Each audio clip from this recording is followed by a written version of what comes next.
with black butterfly larvae. They enjoy it, and you can see them feeding on it. Yes.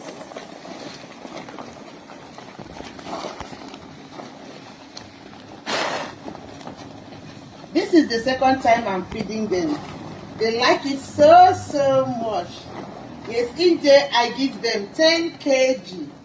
Just 10 kg. I give them 5 kg in the morning, 5 kg in the evening, and that's enough for them.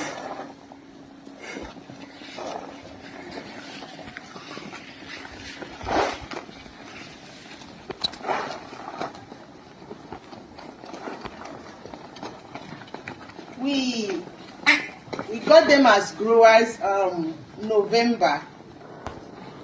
September. They are just 2 months from growers, and they are doing just well.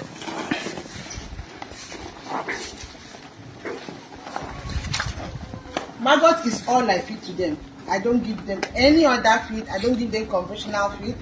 I only feed them with maggots. Daily, I give them 10 kg every day. This is Mobile Integrated Farms in our mini dog farm. I hope to get more of the dog. I'm expecting to have up to 2,000.